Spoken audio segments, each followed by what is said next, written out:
In this video I'm going to share 5 things that I don't like in my Sony A7 Mark IV camera.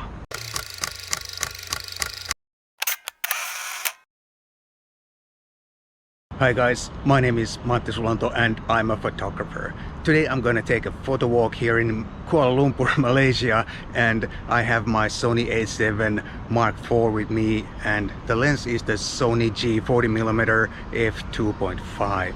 The weather is gorgeous. I don't have any theme for today, but I guess I'm going to be looking for some light and shadow details because the sun is up, and at least so far the shadows and contrasts are high, and I like that. Can I take a picture? Okay.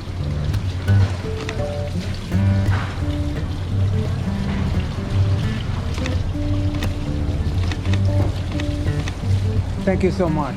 I bought this Sony A7 Mark IV almost a year ago, and I've been very happy with the camera. It's been a really good tool for both my photos and videos. However, there are 5 things, at least 5, that I'm not too crazy about with this camera, and I hope Sony can rectify those in the next model, if it's gonna be A7 Mark V or whatever, and if something like that is ever gonna come out.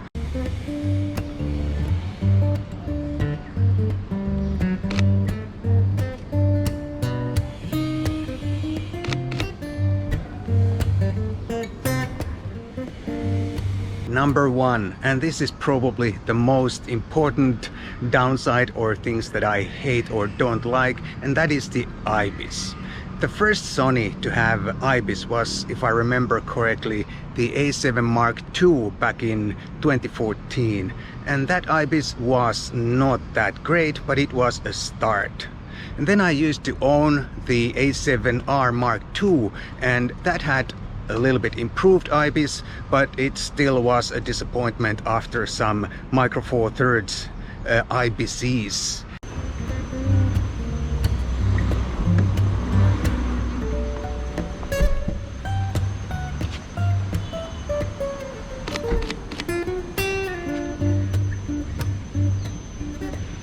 And now we are in the 4th generation of Sony A7, and the IBIS is improved, and for most photography it's quite good, I would say, but still for video it's not that great. It's impossible to walk with the camera and do any kind of vlog type footage, and I hope the next model would have improved IBIS, and an IBIS that I could use also for video or vlog type video.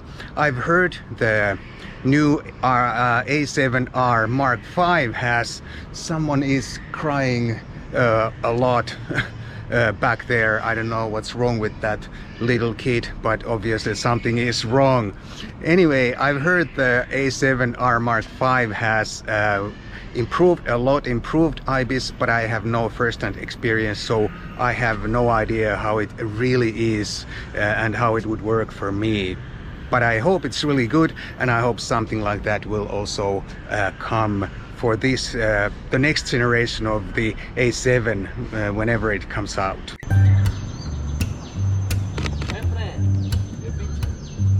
You? Okay.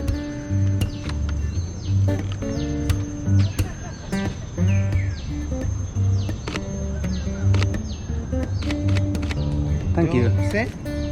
I think that is really something incredible, that people actually stop and ask me to take their photograph. That would never ever happen in my home country or in my hometown.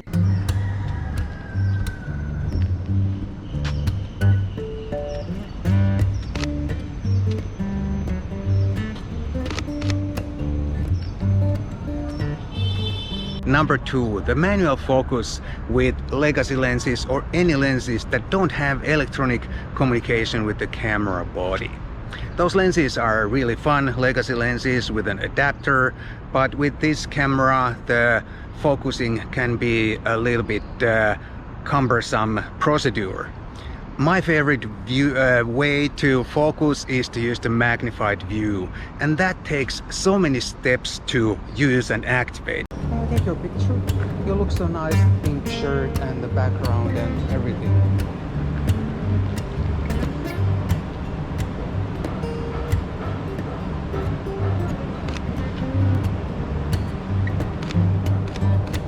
Thank you.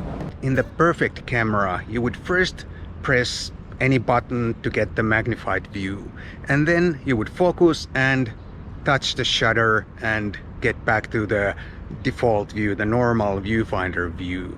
But not in Sony.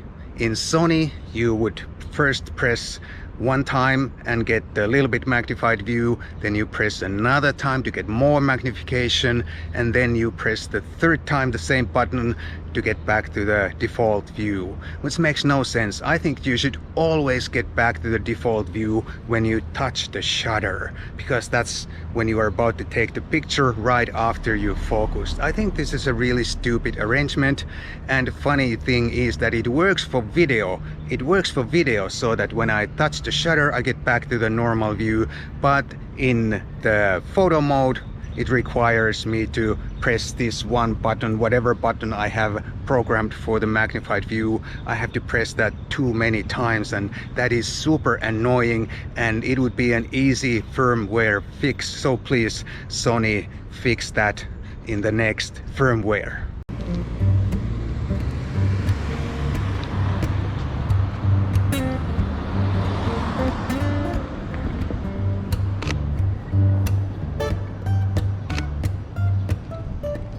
Number 3, no charger, which is ridiculous. This camera body costs something like $2,800 and there is no charger with the camera body. And I think that's really cheap. I can understand that a cheap beginner's camera, like a camera that costs less than $1,500 or $1,000 comes without a separate battery charger, but a camera like this should come with a separate dedicated battery charger.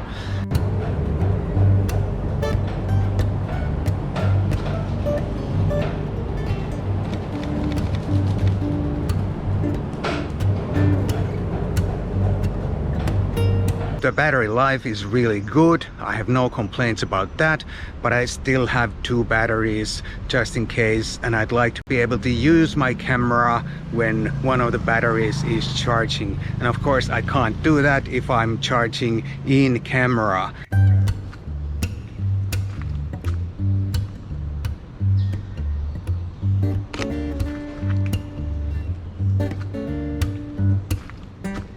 And this same problem has become pretty much like a standard these days. There are many quite expensive cameras that don't include a dedicated battery charger in the box. And I think it's really ridiculous, because most people have, when they are, if they are a little bit advanced photographers, like I think I am, they have more than 1 batteries and they'd like to be able to charge their batteries outside the camera too. So I think it's really cheap to leave out the dedicated battery charger with a camera like this.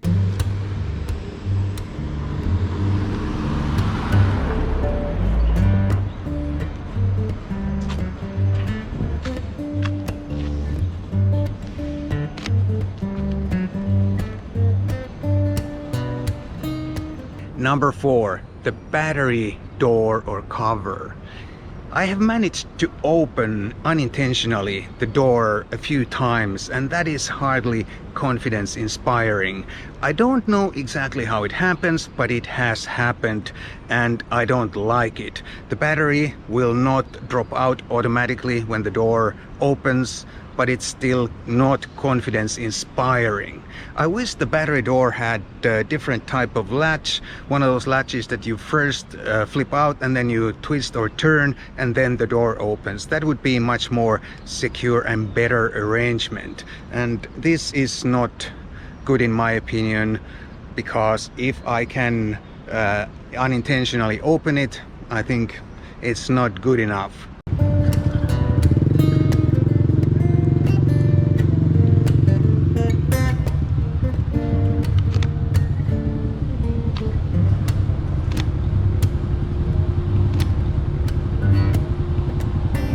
Number 5, the photo and video modes are not 100% separate. This camera has a separate mode for photo and video, and most settings can be customized separately for both modes. But there are still some things that don't change when you change the mode, or you can't customize those settings separately for both modes. And one of those settings is the focus area. And that is really annoying because for photography I mostly use expanded tracking spot focus or whatever it's called, and for video I mostly use a zone or one area of the screen, and every time I go from photo to video or the other way around I have to also change the focus area. There are also some other things, some minor things that I can't set separately for photos and videos, like focus peaking, zebra pattern, and a couple of other minor things. And I think all those are small things but a little annoying, because with a simple firmware update that could be also rectified, and it would make the camera so much better and so much nicer to use, especially if you go between photos and videos a lot, like I do.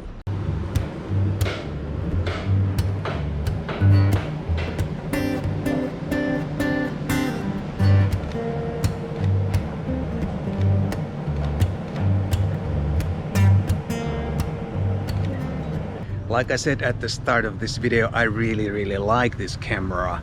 It's a super good video camera, and it's also a super good photo camera, and it's a really nice tool for me because I make videos and photos on a regular basis all the time.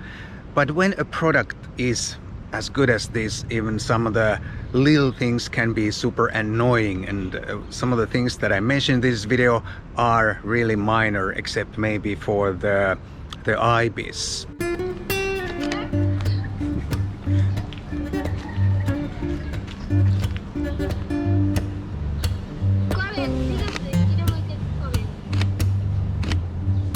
Thank you. Thank you. And by the way, does your camera have any annoying features that you'd like to share in the comments down below? Please do that. I'd be interested to hear. And this is all I have for you today. Thanks so much for watching, and if you found this video enjoyable and entertaining, please do consider buying me a cup of coffee. There's a link down below if you don't live in Finland. Thanks, and I'll definitely see you again in the next one.